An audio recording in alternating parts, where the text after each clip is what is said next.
Merci Isabelle en tout cas de nous montrer ce magnifique coin de nature, hein. Ouais, je te propose qu'on parle de créativité. Tiens.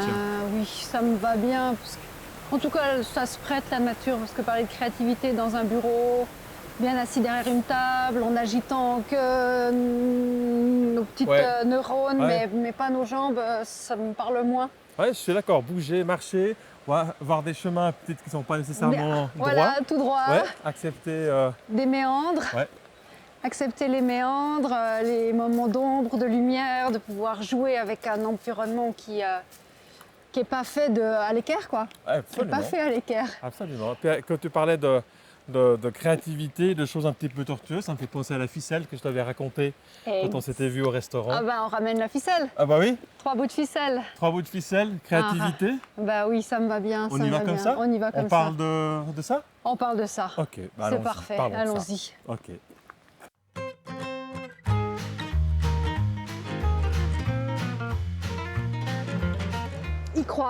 Y croire même si par moment on perd le fil, qu'il y a toujours un, un petit quelque chose Mhm. qui est bon à prendre, même s'il paraît trop banal, trop. Enfin, quoi de plus anodin qu'une ficelle? C'est vrai. Enfin, pourquoi excuse-moi, mais elle est con cette idée, une ficelle. C'est un bout de scotch pendant que tu y es. Oui, mais Hein? le scotch j'utilise aussi. Ah ben voilà. Et puis mais c'est pas la même chose, c'est pas la même symbolique, ça se colle, c'est compliqué, voilà, ça se torsade de tous les sens. La ficelle, ça avait l'avantage d'être fluide, et puis on pouvait se la passer de main en main. C'était vraiment intéressant en tout cas de vivre cette expérience avec ce bout de ficelle. Moi, ce qui m'a beaucoup interpellé quand on a parlé de ça, toi et moi, c'était cette notion de faire confiance finalement à cette ficelle. C'est comme si tu me disais finalement le succès de la méthode résidait dans la confiance que je mettais dans cette ficelle. Dans cette ficelle. Euh, oui, et puis, puisque tu viens de dire la ficelle, c'est pas comme le scotch, c'est qu'elle a des propriétés, elle a des qualités, elle a des qualités de fluidité, tu as dit, de résistance, de souplesse. Qu'est-ce qu'on peut lui attribuer? Une très grande longueur, Mhm. potentiellement, Oui. voire on peut jouer avec le court ou le long. Absolument. On peut jouer avec le nœud. Absolument. Donc, elle a des propriétés, des qualités. Et si on les explore pour ce qu'elles sont, et qu'on passe le mot ficelle ou le mot rivière, et qu'on entre dans les propriétés de la matière, forcément qu'il y a à explorer. Et c'est dans ces qualités, ces propriétés de la matière qu'on va trouver l'inspiration, la créativité, voire des pistes, des solutions. En la prenant littéralement en main, ce bout de ficelle. Ouais. C'est-à-dire pas en la Ouais. regardant en disant ouais, bah, c'est une ficelle. Ouais. Non, ben, je la prends et puis je regarde, ah oui, ça se tord, ah oui, ça se noue, ah oui, ça. On peut en faire quoi d'autre? On lui donne de la valeur. On lui donne de la valeur, on teste la résistance du matériau, comme tu vas tester la résistance du matériau qui est une équipe, quelque part. On teste la résistance du C'est vrai, matériau. c'est vrai. On sait à quel moment ça peut faire mal, à quel moment on peut se sentir enfermé, au contraire libéré. On peut faire des nœuds coulants ou des nœuds qui ne le sont pas. Donc dès qu'on entre dans l'exploration des qualités de la matière, et ça c'est mon métier d'art thérapeute, eh ben, la créativité s'ouvre et l'exploration est sans fin. Alors justement, en tant qu'art thérapeute, c'est quoi les ficelles du métier? Enfin, un peu facile. Hein. Un peu facile, Ouais. mais c'est bien. Ben pour moi, ça va être beaucoup l'exploration des propriétés des matériaux, en fait, dans une logique très artistique, et de ce que le matériau, de ces possibilités qu'il nous offre. Que ce soit un matériau couleur, Mhm. texture, rythmique, sonore, gestuel. Il va y avoir chaque fois des propriétés. Si tu prends un matériau gestuel, ça peut être fluide, saccadé, aller vers le haut, aller vers le bas. Donc il y a chaque fois des propriétés. Si on prend une couleur, elle peut être plus ou moins intense, elle peut être plus ou moins diluée, Donc c'est entrer dans l'exploration de ce que permet une matière, de là où on veut lui faire des choses, mais non, il y a une résistance aussi en face. Et ça, c'est intéressant. C'est vrai. Parfois, quand on se contente d'échanger, on a l'impression que nos idées sont sans limite. Et puis les matériaux, bah, ça nous revient contre. Ils nous posent aussi des limites, ils nous posent aussi des challenges. Et la manière dont on va, avec 3 bouts de ficelle, dont on va trouver une solution, ça, c'est pour moi une vraie créativité plus que une rêverie qu'on ferait dans un canapé, en fait. Quand tu es dans un endroit comme celui-ci, Isabelle, est-ce qu'il t'inspire quelque chose qui pourrait nous aider à faire une création, nous deux, maintenant? Parce que finalement, il y a des cailloux, On il y a beaucoup d'éléments, des hein. choses, il y a pas mal de choses. Qu'est-ce qu'on pourrait faire finalement? On va sur un mobile? Ouais, Ok. ok.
Bien joué. Voilà.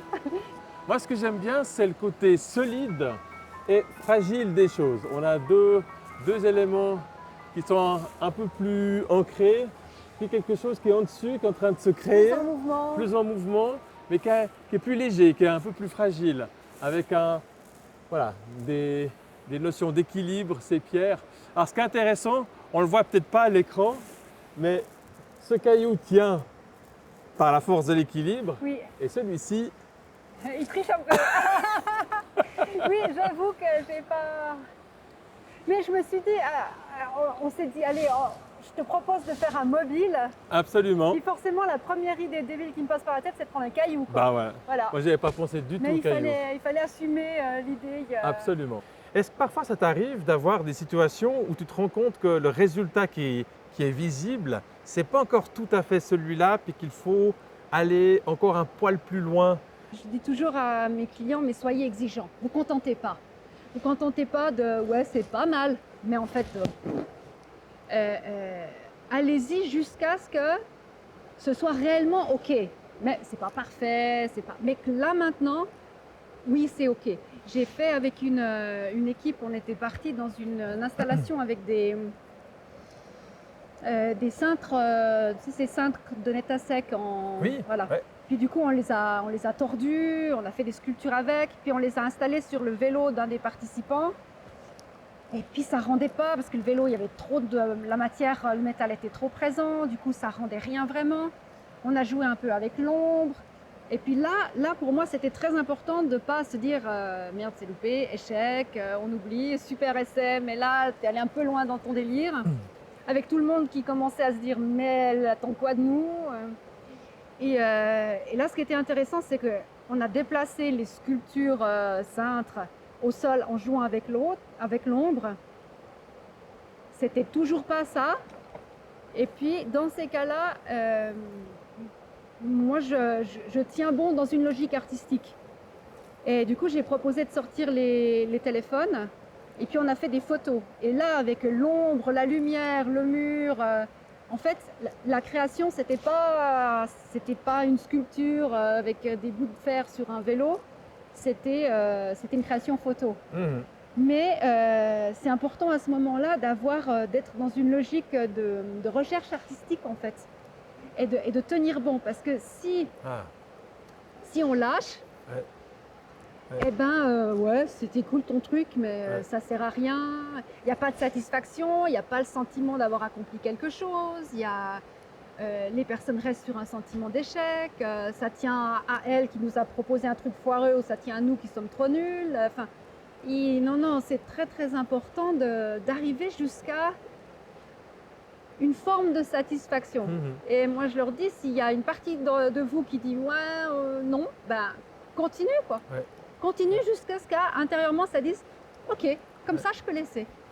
Intéressant. Il faut s'accrocher, Tenir bon. tenir J'aime bon. bien parce que ce que je constate parfois dans la facilitation, l'intelligence collective, c'est parfois tenir bon jusqu'au maximum du temps disponible. Ça veut dire que si tu alloues 15 minutes et que tu vois que le groupe a déjà terminé après 12 minutes, on aurait envie, et j'ai parfois envie de dire bon bah, très bien, ils ont donné ce qu'ils pouvaient donner, on va arrêter. Et puis non, finalement, je me dis, on va aller jusqu'au bout du bout. On va utiliser ces 15 minutes complètement. Et souvent, à la 15e, allez, même à la 14e minute et 42 secondes, Eureka, il y a quelque chose qui arrive. Et dans le tenir bon, il y a aussi peut-être pas se contenter de produire quelque chose rapidement et simplement, mais c'est aussi d'aller peut-être jusqu'au bout du temps, s'offrir la possibilité de revenir ou de parfaire finalement le résultat déjà fourni. Et parfaire ou alors rencontrer. Ouais, ok, rencontrer. C'est-à-dire si tu as terminé, après la personne a terminé après 12 ou 9 minutes, c'est l'occasion de s'asseoir à côté de ce qu'elle a fait. Et puis de le regarder, avec, sous un angle différent, et puis d'être avec. Parce qu'on prend le temps de faire, mais est-ce qu'on intègre aussi un temps de contemplation? Ou est-ce qu'on est uniquement dans le faire? Et pour une réelle créativité, il y a un temps de rêverie, un temps de contemplation. C'est Saint-Exupéry qui disait contempler la marche accomplie, ce temps où il y a une forme de satisfaction.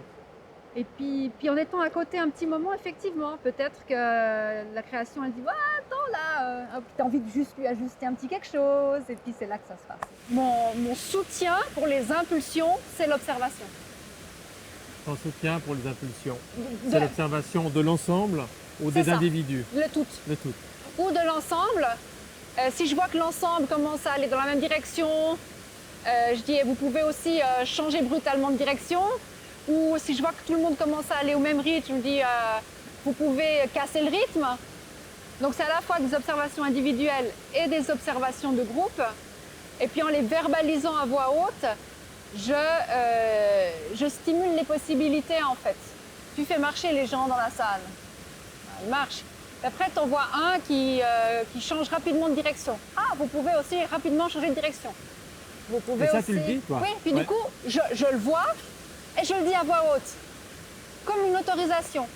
Je vois quelqu'un qui regarde par terre. Vous pouvez regarder par terre ou au plafond. Donc tu verbalises ce que tu vois.